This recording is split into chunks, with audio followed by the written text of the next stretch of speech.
ನಾನು ಉದ್ಧಾರ ಆಗಲೇಬೇಕು, ನಾನು ಗೆಲ್ಲೇಬೇಕು, ನಾನು ಏನೂ ಸಾಧನೆ ಮಾಡಿಲ್ಲ ಅಂತ ಇರೋ ಜೊತೆ ನಾನು ಸೇರ್ಕೋಬೇಕು ಅಂತ ಇಷ್ಟಪಡ್ತೀನಿ. ಇಲ್ಲಾಂದ್ರೆ ಗೆದ್ದಿರೋ ಅಟ್ಲೀಸ್ಟ್ ಜನ ಮಾಡ್ಬೇಕು ಅಂತ ಹೇಳ್ತೀನಿ. ಸೊ ಲೈಕ್ ಮೈಂಡೆಡ್ ಪೀಪಲ್ ಜೊತೆ ಸೇರ್ಕೊಂಡ್ರೆ, ಒಂದು ಹಠ ಇರೋ ಟೀಮ್ ಜೊತೆ ಸೇರ್ಕೊಂಡ್ರೆ ಗೆಲ್ಬೋದು ಅಂತ ಅದು ತುಂಬಾ ಒಂದು ಅರ್ಥ ಆಗಿದೆ. ಒಂದು ಪರ್ಟಿಕ್ಯುಲರ್ ಚೇಂಜ್ ಹೌದಪ್ಪ ಇದು ಆಯ್ತು ನನಗೆ ಚೇಂಜ್ ಅಂದ್ರೆ ಎಕ್ಸೆಪ್ಟ್ ಮೆಚ್ಯೂರಿಟಿ ಅದು ಬಿಟ್ಟು ಆ ಮೂವಿಗೂ ಈ ಮೂವಿಗೂ ನಂದೊಂದು ಚೇಂಜ್ ಆಯ್ತು ಅಂತಂದ್ರೆ ಯಾವ್ದಿರ್ಬೋದು? ಆಕ್ಟಿಂಗ್ ಅನ್ಸುತ್ತೆ. ಆಕ್ಟಿಂಗ್ ಖಂಡಿತ 100%. ದಿಲ್ದಾರ್ ನೆಕ್ಸ್ಟ್ ಸಿನಿಮಾ ಬರ್ತಾ ಇದೆ ಖಂಡಿತ. ಆಕ್ಚುಲಿ ಆ ಸಿನಿಮಾ ಶೂಟ್ ಮಾಡಿ 1.5 ವರ್ಷ ಆಯ್ತು. ರವಿಚಂದ್ರನ್ ಅವರು ಉದ್ಘಾಟನೆ ಮಾಡಿದ್ರು.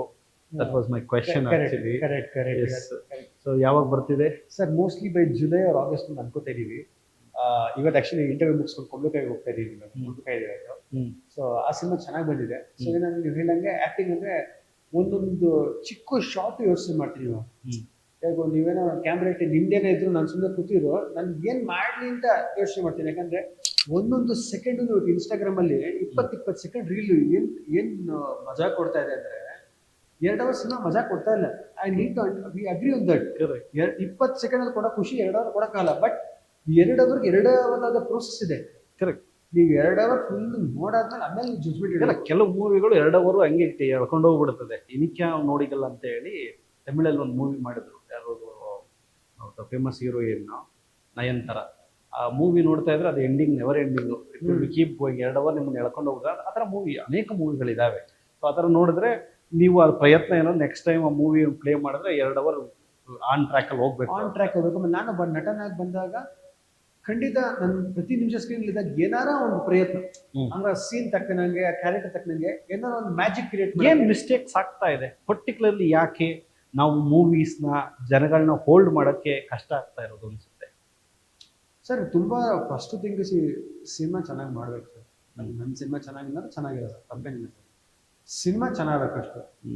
ಜೊತೆಗೆ ಸಿನಿಮಾ ಚೆನ್ನಾಗಿ ಹಾಕಿದ ಮುಂಚೆ ಚೆನ್ನಾಗಿದ್ದರೆ ಸಿನಿಮಾ ಚೆನ್ನಾಗಿಲ್ಲ ಅಂತ ಒಪ್ಕೊಳ್ಳೋ ಮನೋಭಾವ ಇರ್ಬೇಕು ಸರ್. ನನಗೆ ಲಾಸ್ಟ್ ಟೈಮ್ ಸಿನಿಮಾ ಬಂದಾಗ ಚೆನ್ನಾಗಿಲ್ಲ, ಹೌದಪ್ಪ ಚೆನ್ನಾಗಿಲ್ಲ, ಓಕೆ ನಾನು ಅನ್ಕೊಂಡಿದ್ದೆ ಚೆನ್ನಾಗಿಲ್ಲ ಅಂತ, ಓಕೆ ಟೀಮ್ ಕೇಳಿ ನೆಕ್ಸ್ಟ್ ಟೈಮ್ ಮಾಡೋಣ. ಇಲ್ಲಿ ಚೆನ್ನಾಗಿಲ್ದಿರೋ ಸಿನಿಮಾನು ನೀವು ಪಾಪ ಅಮಾಯಕರಿಗೆ ಬೇರೆ ದಾರಿ ಇಲ್ಲ. ಈ ನಮ್ಮ ದೇಶದಲ್ಲಿ ಕೆಲವು ಅಮಾಯಕರು ದಾರಿ ಇಲ್ಲ. ಅವ್ರಿಗೆ ಬೆಳಿಗ್ಗೆ ತಿನ್ನಬೇಕು, ಕುಡಿಬೇಕು, ಅವ್ರಿಗಿರೋ ಆಸೆ ಇಲ್ಲಾಂದ್ರೆ ಆಕಾಂಕ್ಷೆಗಳು ಇಲ್ಲಾಂದ್ರೆ ಆಪರ್ಚುನಿಟೀಸ್ ಅಷ್ಟೇ. ಯಾರೋ 500 ರೂಪಾಯಿ ಕೊಡ್ತಾನೆ, ಅವ್ನು ಹೇಳಿದ್ರೆ ಬಂದು ನಾನು ಒಪ್ಪಿಸ್ಬೇಕು. ಅಂಥವ್ನ ಕರ್ಕೊಂಡ್ಬಂದು ಚೆನ್ನಾಗಿಲ್ದೇ ಬೇಕು ಚೆನ್ನಾಗಿದೆ ಅಂತ ಪ್ರೊಪಗಂಡ ಮಾಡಿದಾಗ ಏನಾಗುತ್ತೆ, ಜನರಲ್ ಆಗಿ ನೋಡಕ್ ಬರೋ ಆಡಿಯನ್ಸ್ನು ನಂಬಿ 5-10 ಸತಿ ಬಂದಾಗ ಅಯ್ಯೋ ನಿಮ್ ಮಕ್ಳು ಕಥೆನೇ ಎಷ್ಟು ಅಂತ ಉಳ್ಕೊಂಡು. ಅನಸ್ಲಿ ನಾನು ಇದನ್ನ ಹೇಳ್ಬಾರ್ದು ಮಾಧ್ಯಮದಲ್ಲಿ, ಬಟ್ ಆದ್ರೂ ಹೇಳ್ತೀನಿ. ನನ್ನ ಮಾಧ್ಯಮದಲ್ಲಿ 500 ರೂಪಾಯಿ ರೀಲ್ಸು 1000 ರೂಪಾಯಿ ಕೊಡ್ತೀನಿ ನಾನು ಮೂವಿ ಪ್ರಮೋಟ್ ಮಾಡು ಅಂದ್ರೆ ಸ್ಟ್ರಿಕ್ಟ್ಲಿ ಪ್ರಾಫಿಟೆಡ್. ಇದನ್ನೆಲ್ಲರಿಗೂ ಹೇಳ್ತೀನಿ, ಅವ್ರು ಬೇಕಾದ್ರೆ ಕೇಳಿಸ್ಕೊಂಡು. ಸ್ಟ್ರಿಕ್ಟ್ಲಿ ಪ್ರಾಫಿಟೆಡ್. ಯಾವುದೋ 500 ರೂಪಾಯಿಗೋಸ್ಕರ ನಾನು ನಿಮ್ಮ ಸಿನಿಮಾನ ಪ್ರಮೋಟ್ ಮಾಡಿಬಿಟ್ಟು ಆ ಸಿನಿಮಾನ ನನ್ನ ನಂಬಿ 100 ಜನ ಹೋಗಿ ನೋಡಿ ಆ 100 ಜನ ವಿಜಯವಾಹಿನಿನ ಬೈಕೊಳ್ಳೋದಲ್ಲದೆ ನಿಮ್ಮ ಸಿನಿಮಾನ ಬೈಕೊಂಡು ಸಿನಿಮಾ ರಂಗವನ್ನ ಬೈಕೊಳ್ತಾರೆ ಅನ್ನೋ ಒಂದು ಉದ್ದೇಶಕ್ಕೋಸ್ಕರ ರಿಯಾಲಿಟಿ ಏನಿದೆ, ಫ್ಯಾಕ್ಟ್ಸ್ ಏನಿದೆ ಅಷ್ಟನ್ನು ಮಾತ್ರ ಹಾಕ್ತೀವಿ. ಇದು ಓಪನ್ ಆಗಿ ಜನಗಳು ಬೇಕಾದ್ರೆ ವಿಮರ್ಶೆನೂ ಮಾಡ್ಬೋದು. But rightly shed. ಯಾಕೆಂದ್ರೆ ಇವತ್ತಿನ ಸಿನಿಮಾ ರಂಗ ಮ್ಯಾನಿಪುಲೇಷನ್ ಅಲ್ಲಿ ನಡೀತಾ ಇದೆ. ನಾನು ಚೆನ್ನಾಗಿದೆಯಾ ಚೆನ್ನಾಗಿಲ್ಲ ಅಂದ್ರೂ ಅದು ಚೆನ್ನಾಗಿದೆ ಅನ್ನುವಂಥ ಪ್ರಾಪಗಂಡಗಳನ್ನ ಕ್ರಿಯೇಟ್ ಮಾಡ್ತಾ ಇದ್ದಾರೆ. ಯಥಾವತ್ತು ಹಂಗೆ ಹೋಗ್ತಾ ಇದೆ. ಬಟ್ ನೀವೊಬ್ರು ನಿರ್ಮಾಪಕರ ಮಗನಾಗಿ ಮನಿ ಬರಬೇಕಪ್ಪ, ದುಡ್ಡು ದುಡಿಬೇಕು, ಅದ್ರೊಳಗೆ ಆ ಮೂವಿ ಬರಬೇಕು, ಹೆಂಗನಾಗ್ಲಿ ಪ್ರಮೋಷನ್ ಆಗಲಿ ಏನೋ ಒಂದು ಪ್ರೊಪಗಂಡ ಸೆಟ್ ಮಾಡಲಿ ಅನ್ನೋ ಮನಸ್ಥಿತಿ ಯಾವತ್ತೂ ಕಾಡಿಲ್ವಾ ನಿಮಗೆ? ಸರ್ ನನಗೆ ಟು ಬಿ ವೆರಿ ಆನೆಸ್ಟ್ ನಂಗೆ ಗೊತ್ತಿಲ್ಲ ಇದು ಹೆಂಗೆ ಹೇಳಿ ಅಂತ. ದುಡ್ಡು ಬೇಕು ಸರ್ ನನಗೆ. ನನ್ನ ದುಡ್ಡು ಏನಕ್ಕೆ ಬೇಕು? ನಾನು ಬೆಳಿಗ್ಗೆ ಬರೋ ಕಾರಿಗೆ ದುಡ್ಡು ಬೇಕು, ಹಾಕೊಳ್ಳೋ ಬಟ್ಟೆ ಬೇಕು, ಊಟ ಮಾಡೋ ದುಡ್ಡು ಬೇಕು, ಓಡಾಕ್ ದುಡ್ಡು ಬೇಕು ಸರ್. ನನಗೆ ದುಡ್ಡು ನೆಸೆಸಿಟಿ ಸರ್. ಬಟ್ 100% ದುಡ್ಡು ಬೇಕೇ ಬೇಕು ಈ ಪ್ರಪಂಚದಲ್ಲಿ. ಬಟ್ ದುಡ್ಡೇ ಎಲ್ಲ ಅಲ್ಲ ನನಗೆ ದುಡ್ಡಿಗಿಂತ ಹೇಗೆ ಅಂದರೆ ಚೆನ್ನಾಗಿದೆ ನೀವು ಬಾಯಲ್ಲಿ ಬರಬೇಕು, ಸೂಪರ್ ಆಗಿ ಮಾಡಿದೆ ಅಂತ ಬರಬೇಕು. ನನ್ನ ವಿಷನ್ ಅಂದರೆ ಸಿನಿಮಾದಲ್ಲಿ ಕಾಸು ಮಾಡಲೇಬೇಕು ಅನ್ನೋದು ಇವತ್ತಿನ ದಿವಸ ಕಷ್ಟ ಸರ್. ಅಂದ್ರೆ ಮುಂಚೆ ಹೆಂಗಿದ್ರು ಒಂದು ಎನ್ಕ್ಯಾಶ್ಮೆಂಟ್ ಇಮೇಜ್ ಮೇಲೆ 1 ಅವರ್ ಅಲ್ಲಿ ರಿಪೋರ್ಟ್ ಬಿಡುತ್ತೆ ಚೆನ್ನಾಗಿಲ್ಲ ಅಂದ್ರೆ ಟಕ್ಕಂತ ಹೇಳ್ಬಿಡ್ತಾರೆ. ಸೊ ಆ ಥರ ಇದೆ. ಅದಕ್ಕೆ ಒಂದಷ್ಟು ಜನ ಚೆನ್ನಾಗಿಲ್ಲ ಅಂದ್ರೆ ಅದಕ್ಕೆ ನೀವು ಮುಚ್ಚಕ್ಕೆ ಒಂದಷ್ಟು ಜನ PR ಮಾಡ್ಬೇಕ್ರಿ ಎಕ್ಸ್ಟ್ರಾ.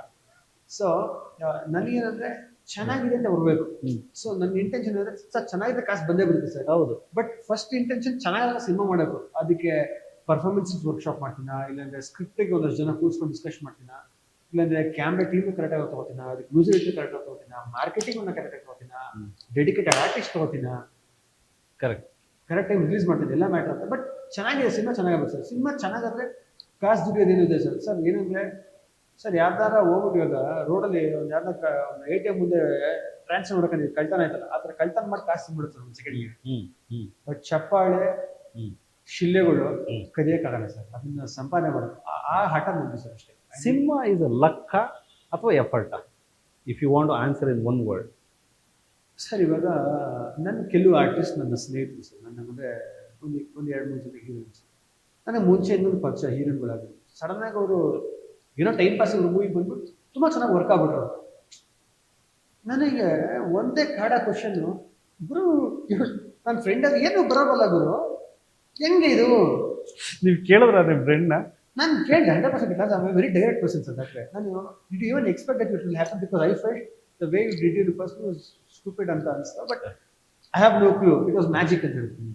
ನಾನು ಅಸೆಸ್ ಮಾಡಕ್ಕೆ ಸ್ಟಾರ್ಟ್ ಮಾಡಿದೆ, ಏನಕ್ಕೆ ಅಂತ ಪರ್ಫಾರ್ಮಿಂಗ್ ಆರ್ಟಿಸ್ಟು ಇಲ್ಲ, ಇಲ್ಲ ಅಂತ ಇದು ಇಲ್ಲ, ಹಿಂಗೆ ವರ್ಕ್ ಆಗ್ತಾರೆ.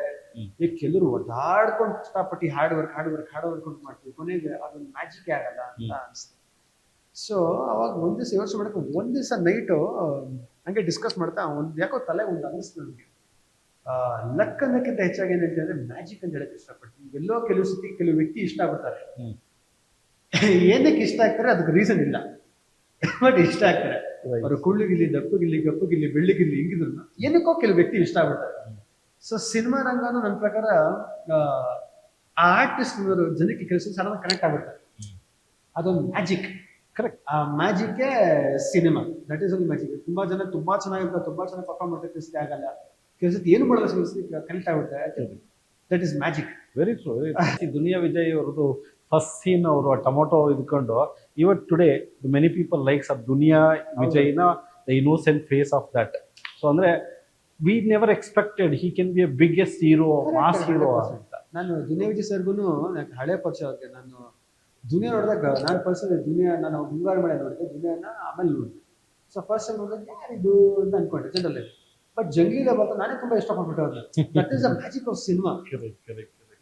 ಒಂದು ಟೊಮೊಟೊ ಹಿಡ್ಕೊಂಡ್ಬಂದ ಒಂದು character, that is such a big star, director ಆಗಿ ದೊಡ್ಡ ಡೈರೆಕ್ಟರ್ ಆಗಿದ್ದಾರೆ. So that is a magic of cinema sir. Padde Huli ಆದ್ಮೇಲೆ ತುಂಬಾ ಗ್ಯಾಪ್ ತಗೊಂಡ್ರಿ. ಆ ಗ್ಯಾಪ್ ಅಲ್ಲಿ ನಿಮ್ಗೆ ಟ್ರೋಲ್ ಆಗಿರ್ತದೆ, ವಿಮರ್ಶೆ ಆಗಿರ್ತದೆ. How do you take all that? ಹೆಂಗ್ ಅನ್ಸ್ತು? ಯಾಕಂದ್ರೆ ನಿಮ್ಗೆ ಆಲ್ರೆಡಿ ತುಂಬಾ ಎಫರ್ಟ್ ಹಾಕೊಂಡು ಕಲ್ತಿ ಬಂದಿದ್ರಿ. ನನಗೆ ಆಕ್ಚುಲಿ ಪಡ್ಡೆ ಹುಲಿ ಆದ್ಮೇಲೆ ಟ್ರೋಲ್ ಅಂತ ಯಾವತ್ತೂ ಆಗಿರಲಿಲ್ಲ. ಹಂಗಾರೆ ಪಡ್ಡೆ ಹುಲಿ ಬಂದಾದ್ಮೇಲೆ ಒಂದಷ್ಟು ಜನಗಳು ಕೇಳಿದ್ರಲ್ಲ, ಏನ್ ಇಷ್ಟೊಂದು ಗ್ಯಾಪ್ ತಗೊಂಡಿದ್ದಾರೆ? ಗ್ಯಾಪ್ ತಗೊಂಡು ಆಕ್ಚುಲಿ ವಿಷ್ಣುಪ್ರಿಯ ಅಂತ ಸಿನಿಮಾ ಮಾಡಿ ಡಿಪ್ರೆಷನ್ ಇಲ್ಲ ಜನಕ್ಕೆ ಸರ್, ನಾ ಯಾವತ್ತು ಡಿಪ್ರೆಸ್ ಹೋಗೋದಿಲ್ಲ ಆ ಥರ. ಬಟ್ ಜನ ಕೇಳ್ತಾರೆ ಏನಕ್ಕೆ ಅಂತ. ಏನಾಗುತ್ತೆ ಗೊತ್ತಾ ಸರ್, ಒಂದು ಹಠ ಇರುತ್ತೆ. ನೀವು ಒಬ್ಬ ಕಲಾವಿದನಾಗಿ ನಿಮ್ಮ ಕೆಲಸ ದಿನ ಎಂಟರ್ಟೈನ್ ಮಾಡೋದು. ನೀವು entertainment you decide how you want to entertain ಅಂತ. ಕರೆಕ್ಟ್. ನಾನು ಬೇಕಂದ್ರೆ ಬೀದಿ ನಾಟಕಗಳು ಮಾಡಿ ಅಲ್ಲೂ ಚಪ್ಪಾಳೆ ಹೊಡ್ಸ್ಕೊಂಡು 100 ಜನ 200 ಜನ 500 ಜನ ಚಪ್ಪಾಳೆ ಒಳ್ಳೆ ನಟ ಅಂತ ಅನ್ಕೋದು. ನಾನು ಇನ್ಸ್ಟಾಗ್ರಾಮ್ ಅಲ್ಲಿ 30 ಸೆಕೆಂಡ್ ರೀಲ್ ಮಾಡಿ ಅಲ್ಲೊಂದು ಮಿಲಿಯನ್ಸ್ ಆಫ್ ವ್ಯೂಸ್ ಇಲ್ಲ ಥೌಸಂಡ್ಸ್ ಆಫ್ ಲೈಕ್ಸ್ ಹಾಕೊಂಡು ನಾನು ಒಳ್ಳೆ ನಟ ಅಂತ ಅನ್ಕೋದು. ಇನ್ನು ನಾನು ಥಿಯೇಟ್ರಲ್ಲೇ ನನ್ನ ಕಲೆ ತೋರಿಸ್ತೀನಿ, ಅಲ್ಲಿನ ಜನ ಚಪ್ಪಾಳೆ ಹೊಡೆದು ನಟ ಅಂತ ಅನ್ಸ್ಕೊಂಡು. ಸೊ ನಿಮ್ಮ ಪರ್ಸೆಪ್ಷನ್, ನೀವು ಏನ್ ಬೇಕು ಅಂತ ನಿಮ್ಮ ಲೈಫಲ್ಲಿ ನೀವು ಡಿಸೈಡ್. ನನ್ನ ಲೈಫ್ ನಾನು ಡಿಸೈಡ್ ಒಂದೇ ಅಂತ ಹೇಳಿದ್ರೆ, ನಾನು ಸಿನಿಮಾ ತೆರೆ ಮೇಲೆ ನಾನು ನಟಿಸ್ಬೇಕು. I want to do on screen. I got nothing against Instagrammers of bloggers, nothing against. But ನನಗೆ ಇದೊಂದು ಡೀಪರ್ ಅಪ್ರೋಚ್ ಇದೆ ಒಂದು ಸಿನಿಮಾ ಮಾಡೋದು. ಸೊ ಏನಾಗುತ್ತೆ, 3 ವರ್ಷ ಸಿನಿಮಾ ರಿಲೀಸ್ ಆಗಿರ್ಬೇಕಾದ್ರೆ ನನಗೆ ಸ್ವಲ್ಪ ಇರಿಟೇಟ್ ಆಗ್ಬಿಟ್ಟು ಟೈಮ್. ಮತ್ತೆ ನಾವು ದಿನ ಬೆಳಿಗ್ಗೆ ಎದ್ದು 5 ಗಂಟೆ ಹೇಳ್ತೀನಿ ಡೈಲಿ ಬೆಳಿಗ್ಗೆ. 5:30 ಅಷ್ಟು ಮೆಡಿಟೇಷನ್ ಮಾಡಿ ಜಿಮ್ಗೆ ಹೋದ 6 ಗಂಟೆಗೆ ಮಾರ್ಷಲ್ ಆರ್ಟ್ಸ್ ಮಾಡೋದು 2 ಅವರ್, ತಿರ್ಗಾ ಕೆಲಸಗಳು, ತಿರ್ಗಾ ಸಂಜೆ ವೇಟ್ ಟ್ರೈನಿಂಗ್ ಏನೋ ಒಂದಷ್ಟು ಮಾಡ್ತಾರೆ. ಇವೆಲ್ಲ ಪ್ರಯತ್ನಗಳು ಓನ್ಲಿ ಬಿಕಾಸ್ ನನ್ನ ಕ್ಯಾರೆಕ್ಟರ್ ಆಗಬೇಕು ಅಂತ. ನಾನು ಕ್ಯಾರೆಕ್ಟರ್ ಆಗಿ ಹೊಸದಾಗಿ ಜನಕ್ಕೆ ತೋರಿಸ್ಬೇಕು ಅಂತ. ಆ ಚಪ್ಪಾಳೆ ತಟ್ಟಬೇಕು. ಆ ಚಪ್ಪಾಳೆ ಅಂದರೆ ನನಗೆ ಒಂದು ಈಗೋ ಸ್ಯಾಟಿಸ್ಫ್ಯಾಕ್ಷನ್, ಮನಸ್ಸು ಕಂಟೆಂಟೆಡ್, ಒಂದು ಪೀಸು, ಏನೋ whatever it is, XYZ. So ಆ ಚಪ್ಪಾಳೆಗೂ ಕೇಳಕ್ಕೆ ಒಂದು ಕೆಲಸ ಮಾಡಿದ ಕೆಲಸ ಡಿಲೇ ಆಗಬೇಕಂದ್ರೆ that is very frustrating. And to keep the discipline, to keep the dedication when you not seeing your results or when you work is not shown, that is the most hardest thing for an actor. ನೀವು ಕಷ್ಟಪಟ್ಟು ಕೆಲಸ ಮಾಡ್ತಾರೆ, but ಅದು ಜನ ಕಾಣಿಸ್ತಿಲ್ಲ, appreciation ಸಿಗ್ತಲ್ಲ, ನೀವು ಏನಕ್ಕೆ ಕೆಲಸ ಮಾಡ್ತೀರಾ? ಕರೆಕ್ಟ್. ನಿಮ್ಮ ಹಠ ಕಳೆದೋಗುತ್ತಲ್ಲ. ಬಟ್ ಆ ಕಳೆದವರು ಮತ್ತೆ ಆ ಹುಡುಕಾಟದಲ್ಲಿ ಆ ಹಠನ ಹುಡುಕಿ ಆ ಹಠನ ಹಿಡ್ಕೊಂಡು ಇಲ್ಲ ಬರೋದು ಏನೋ ಮಾಡಬೇಕು ಅಂತ ನಿಯತ ಮುಂದೋಗಿದ್ದು ಒಬ್ಬ actor. So that process is always there. Sir, ಈಗ ನೀವು ಸಿನಿಮಾಗೆ ಬರೋದಕ್ಕಿಂತ ಮುಂಚೆಗೆ ನ್ಯೂಯಾರ್ಕ್ ಫಿಲ್ಮ್ ವೈಜಾಗ್ ಅಲ್ಲಿ ಇದ್ದೆ. ಬಟ್ ನಾನು ರೀಸೆಂಟ್ ಆಗಿ 2 years ಬ್ಯಾಕ್ ನಾನು ಶಿಕಾಗೋ ಫಿಲ್ಮ್ ಇನ್ಸ್ಟಿಟ್ಯೂಟ್ಗೆ ಹೋಗಿದ್ದೆ. ಒಂದು ತಿಂಗಳಿಗೆ ಹೋಗಿದ್ದೆ. ಮತ್ತೊಂದು ತಿಳ್ಸೋ ನೆಕ್ಸ್ಟ್ ಬಾಂಬೆ ಹೋಗ್ತೀನಿ. ನಂದೇನಂದ್ರೆ ಈಗ ಏನೋ ಕಲ್ತಿರ್ತೀನಿ, ಇವತ್ತು ಚೆನ್ನಾಗಿದೆ ಅನ್ಸುತ್ತೆ. ನಾನು ಒಂದು ವರ್ಷ ಏನ್ಗೂ ಡಬ್ಬಾ ತರ ಮಾಡ್ತಾ ಇದ್ದೀನಿ ಅನ್ಸುತ್ತೆ ಕೆಲಸ. ಅಂದ್ರೆ ಕಲಿಯಕ್ಕೆ ಅವಕಾಶಗಳಿದೆ. ಕರೆಕ್ಟ್. ಕೆಲವು ಕಡೆ ಫ್ರೀಯಾಗಿ ಹೇಳ್ಕೊಡ್ತಾರೆ, ಕೆಲವು ಕಡೆ ಕಾಸು ಕೊಡೋ ಶಕ್ತಿ ಇದೆ ಒಂಚೂರು. ಸೊ ಹೋಗಿ ಕಲ್ತ್ಕೊಳ್ಳೋಣ ಅಂತ ಬಟ್ ಈಗ ಅದು ಈ ಕನ್ನಡ ಫಿಲಿಂ ಇಂಡಸ್ಟ್ರಿಯಲ್ಲಿ ಅಪ್ಲೈ ಮಾಡುವಂತಹ ಇದೆಯಾ ಸಿಚುಯೇಷನ್? ನನಗೆ ಸ್ವಲ್ಪ ರಿಯಲಿಸ್ಟಿಕ್ ಆಕ್ಟಿಂಗ್ ಅಂದ್ರೆ ಸ್ವಲ್ಪ ಇಷ್ಟ. ನನಗೆ ಓವರ್ ಎಕ್ಸಾಜುರೇಟೆಡ್ ಲೌಡ್ ಆಗಿ ಪಿಕ್ಚರ್ ಆರ್ಟಿಫಿಷಿಯಲ್ ಆಗಿ ಇಷ್ಟ ಆಗಲ್ಲ. ನನಗೆ ಪರ್ಫಾರ್ಮೆನ್ಸಸ್ ನಮ್ಮ ತರ ಇರ್ಬೇಕು. ಇವತ್ತಿನ ದಿವಸಕ್ಕೆ ತುಂಬಾ ನಮ್ಮ ತರ ಪರ್ಫಾರ್ಮೆನ್ಸಸ್ ವರ್ಕ್ ಆಗ್ತಾರೆ ಎಲ್ಲ. ಇವಾಗ ನಮ್ಮಲ್ಲಿ ಕೆಲಸ ಲೌಡ್ ಪರ್ಫಾರ್ಮೆನ್ಸಸ್ ಮಾಡಿ ಚೆನ್ನಾಗಿದೆ ಅಂತ ಹೇಳ್ತಾರೆ. ಬಟ್ ಎಲ್ಲರೂ ಒಂದು ಹಾಲಿವುಡ್ ಪಿಕ್ಚರ್ ಆಗಲಿ, ಎಲ್ಲ ಒಂದು ಮಲಯಾಳಂ ಪಿಕ್ಚರ್ನ ನಮ್ಮವ್ರು ಅಷ್ಟು ಜನ ನೋಡ್ತಾರೆ. ಏನಕ್ಕೆ ನೋಡ್ತಾರೆ, ಏನೋ ಇಷ್ಟಪಡ್ತಾರೆ ನಮ್ಮಲ್ಲಿ ಅಂತ. The way we shoot a cinema is very very important. ನಾನು ಇವಾಗ ಒಂದು ಪಾಡ್ಕಾಸ್ಟ್ಗೂ ನಿಮ್ಗೊಂದು ಅಲ್ಲೊಂದು ಕ್ಯಾಮ್ರಾ, ಇಲ್ಲೊಂದು ಕ್ಯಾಮ್ರಾ, 3 ಕ್ಯಾಮ್ರಾ ಇಟ್ಟಿದ್ದೀನಿ. ಒಂದು ಕ್ಯಾಮ್ರಾ ಇಲ್ಲಿದೆ ನನಗೆ, ಒಂದು ಕ್ಯಾಮ್ರಾ ನಿಮ್ಗೆ ಇಲ್ಲಿದೆ, ಇನ್ನೊಂದು ಕ್ಯಾಮ್ರಾ ಇಬ್ರಿಗೂ ವೈಡ್. ಇದೇ ನಾನು ಸಿನಿಮಾದಲ್ಲಿ ಮಾಡಿದ್ರೆ ಸಿನಿಮಾಗೂ ಪಾಡ್ಕಾಸ್ಟ್ ಏನ್ ಡಿಫ್ರೆನ್ಸ್? ನನ್ನ ಕ್ವಶನ್ ಇದು. ಕರೆಕ್ಟ್. ನಾನು ಇವಾಗ ನನ್ನ ಮುಂಚೆ ಟೀಮ್ ಜೊತೆ ಅಯ್ಯೋ ಅವ್ರೇನು ಅನ್ಕೋತಾರೆ, ಇವ್ರೇನು ಅನ್ಕೋತಾರೆ ನಾನು ಮಾತಾಡ್ತಾರೆ. ನಾನು ಇರೋದೇ ಹೆಂಗೆ ಬಿಡು, ಮಾಡಿದ್ರೆ ಪರವಾಗಿಲ್ಲ. ನನ್ನ ಲೈಫು ನಾನು ಹೆಂಗೆ ಬದುಕಬೇಕು ನಾನು ಡಿಸೈಡ್ ಮಾಡ್ತೀನಿ, ನನ್ನ ಪಾಲಿಸಿ. ಸೊ ನನಗನ್ಸರಿ ಎಷ್ಟೊಂದು ಸತಿ ಬೇರೆ ಕಡೆ ಹೋಗಿ ಬಂದಾಗ ಫಿಲ್ಮ್ ಮೇಕಿಂಗ್ ಶುಡ್ ಚೇಂಜ್ ಅನ್ಸಿದೆ. ಇವಾಗ KGF was fantastic film making, correct. Kantara was fantastic film making. ಮೊನ್ನೆ ನಮ್ಮ ಹೊಂದಿಸಿ ಬರೀ ಡೈರೆಕ್ಟರ್ ಜಗನ್ನಾಥ್ ಅವರು ಒಂದು ಸಿನಿಮಾ ಮಾಡಿದ್ರು, ಫ್ಯೂ ಮಿನಿಟ್ಸ್ ಆಫ್ ದಟ್. ಅವರು ಒಂದು ಒಳ್ಳೆ ಸಿನಿಮಾ ಮೇಕಿಂಗ್ ಮಾಡೋದು, ತುಂಬಾ ಚೆನ್ನಾಗಿ ಮಾಡಿ. So cinema making should be developed ಅನ್ಸುತ್ತೆ. ಅದು ನನ್ನ ಡಿಪಾರ್ಟ್ಮೆಂಟ್ ಅಲ್ಲ, ಬಟ್ ಆ ಡಿಪಾರ್ಟ್ಮೆಂಟ್ ಪ್ರತಿಯೊಂದು ಚೆನ್ನಾಗಿ ಕಾಣಿಸ್ತೀವಿ.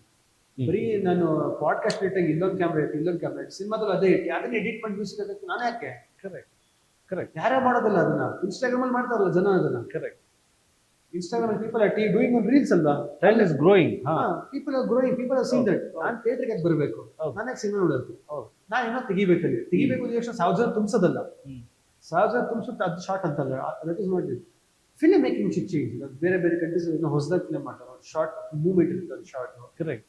ಏನೋ ದಟ್ ಶುಡ್ ಹ್ಯಾಪನ್ ಅಂತ ನನ್ನ. ಬಟ್ ನಿಮ್ಗೆ ಅನ್ಸಲ್ವಾ ಈಗೂನು ಪ್ರೊಡ್ಯೂಸರ್ ಕೆಲವು ಬಂದು ಒಂದು 15-20 ಲಕ್ಷ ಅಥವಾ 30 ಲಕ್ಷದಲ್ಲಿ ಒಂದು ಸಿನಿಮಾ ಚಿಕ್ಕದು ಯಾವ್ದನ್ನ ನಾನ್ ಕಮರ್ಷಿಯಲ್ ಮಾಡೋಣ ಅಂತ ಕೇಳುವಂತಹ ಪ್ರೊಡ್ಯೂಸರ್ ಸಿಗಲ್ವಾ? ಸರ್ ಇರ್ಬೋದು ಸರ್. ಅದು ಅವ್ರ ದಾರಿ ಅವ್ರು ಸರಿ ಹೋಗ್ತದೆ. ನಾನು ತಪ್ಪು ಹೇಳಕ್ಕೆ. ಬಟ್ ಅವ್ರು 30 ಲಕ್ಷ ಬಜೆಟ್ ಇಟ್ಕೊಂಡ್ಬಂದು ಪೋಸ್ಟ್ ಪ್ರೊಡಕ್ಷನ್ಗೂ ಬರಲ್ಲ ಬಿಡಿ. ಆ 30 ಲಕ್ಷ ಇಟ್ಕೊಂಡ್ಬಂದು ಸಿನಿಮಾ ಮಾಡಬೇಕು ಅನ್ನೋರು ಫಿಲಿಂ ಮೇಕಿಂಗ್ ಅನ್ನೋ ಕಾನ್ಸೆಪ್ಟ್ ಅನ್ನ ಡೈಜೆಸ್ಟ್ ಮಾಡ್ಕೊಳಕ್ಕಾಗತ್ತಾ? ಸರ್ ಹೇಳಿದ್ನಲ್ಲ ಸರ್, ಕೆಲವ್ರಿಗೆ ಮಾಡಲೇಬೇಕು ಅಂತ ಒಂದು ಇದಿರುತ್ತೆ, ವಿಧಿ ಇಲ್ಲ, ಅದನ್ನು ಮಾಡ್ತಾರೆ. ಸೊ ಇನ್ನು ಕೆಲವರು ಇಲ್ಲ ನಾನು ಮಾಡೋದು ಹೆಂಗೆ ಮಾಡಬೇಕು ಅಂತ ಹೇಳ್ತಾರೆ. ಸೊ ಮಾಡ್ತಾರೆ. ಈಗ ಏನಾಗುತ್ತೆ ಗೊತ್ತಾ ಸರ್, ಎಲ್ಲ ಕೆಲವ್ರಿಗೆ ನೀವು ಜೆನ್ಯೂನ್ ಆಗಿ ಏನು ಹೇಳಕ್ ನೀವು ತಪ್ಪು ಕೆಟ್ಟವ್ರಾಗುತ್ತೆ. ಇಲ್ಲ ಸರ್ ವರ್ಕ್ ಆಗಲ್ಲ, ಬೇಡ. ಕೆಲಸ ಶಾರ್ಟ್ ಮೂವ್ಸ್ ಯಾರು ಮಾಡಿರ್ತಾರೆ. ಸರ್ ಫಿಲಮ್ ಮಾಡೀನಿ ಸರ್, ನೀವು ತೋರಿಸ್ತೀನಿ ನಿಮಗೆ, ಬರ್ತೀನಿ. ಮೊನ್ನೆ ಯಾರೋ ಹೋದ್ವಾರ ಬಂದಿರೋ ಫಿಲಮ್ ಯಾವ್ದು ಸರ್, ಶುಕ್ರವಾರ ರಿಲೀಸ್ ಸರ್, ಬುಧವಾರ ಬಂದಿದ್ದಾರೆ, ನೀವೇನ ಪ್ರಮೋಷನ್ ಮಾಡಿ ಅಂತ. ನಾನೇನ್ ಮಾಡ್ಲಿ ಪ್ರಮೋಷನ್? ನಾನು ಮಾಡ್ಬಿಟ್ಟು ಜನ ಯಾಕೆ ಬಂದು ನೋಡ್ತಾರೆ? ನಾವೇ ಸಿನಿಮಾ ಮಾಡಿದ್ರೆ ಬಡ್ಕೋಬೇಕು ನೋಡಿ ಅಂತ ನಾನು ಹೇಳಿದ್ರೆ ಯಾಕೆ ಬರ್ತಾರೆ?